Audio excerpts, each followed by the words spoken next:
ต้นปลายต้น140และอันนี้น้ำหนักรถนี่480มันก็เรืออยู่660โล21ศพมาคุณเสร็จอันกิโลบ่นี่1,400เนาะมื้อนี้เนาะสบายดีเนาะมื้อนี้ดนแล้วบ่ได้พอกันเนาะมาอัปเดตเด้อเพราะว่าเวียกงานหลายช่วงนี้เนาะหากับปิดหน้าย่างไปบ่ค่อยได้อัดคลิปมื้อนี้ก็มีโอกาสเนาะลกมันว่าสิขายดิบเลยพี่น้องจักสิได้โลเท่าใดเนาะมาเบิ่งมื้อนี้วันที่24เนาะมื้อนี้เนาะ24เดือน1 2026เนาะว่าเฮาสิได้ โลเท่าใดเนาะโลกี่บาทถือไทยเขาว่าเนาะสิได้จักบาทเงินกีบเฮาก็สิได้อยู่บ่โลละพันปลายมาเบิ่งเนาะ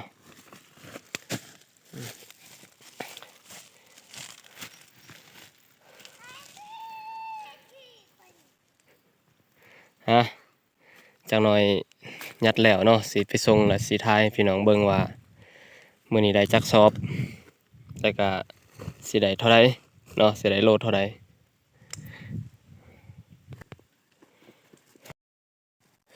ได้20สอบให้สอบ21สอบเนาะมาเบิ่งบ่ได้ยัดแล้วเนาะจักหน่อยสิขึ้นรถไปขายเลยว่าสิได้เท่าใด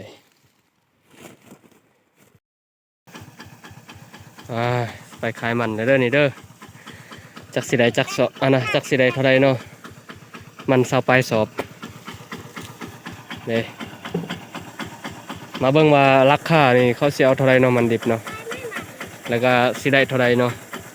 21สอบทั้งหมดนี่ว่าสิจักสิได้เท่าใด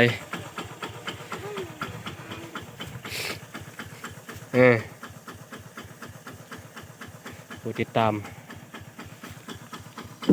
ฝากเป็นกำลังใจในเด้อมาเบิ่งว่าสิได้เท่าใดเนาะคันตอกๆนึงแล้วก็ใส่สอบนี่21สอบเนาะมาเบิ่งกับราคานำว่าสิได้เท่าใด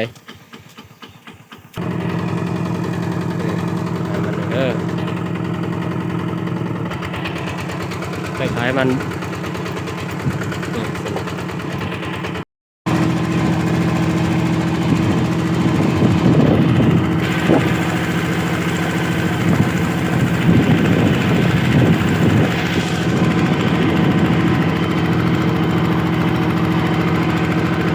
เขาเฮ็ดเส้นทางใหม่เนาะ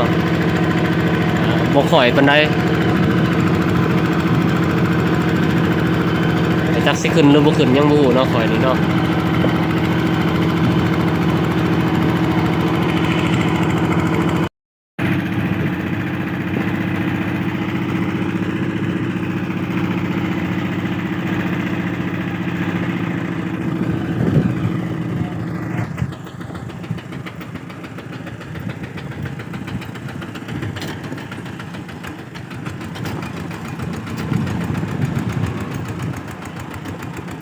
มันดิบกระลายเลยมันแข็งกระลายมันดิบกระลาย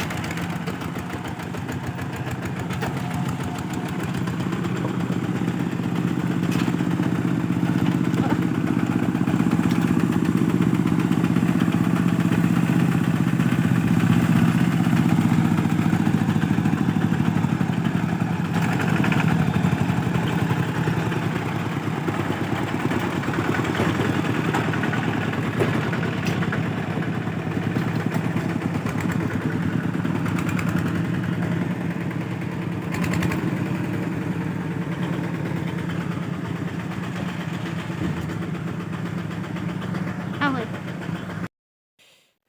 มาเบิ่งเนาะหลังจากขายมัน21สอบเนาะมาเบิ่งว่าราคามันสิเท่าใดไฟฟ้าดับเนาะไปเมื่อกี้นี่เลยอันนั้นจะได้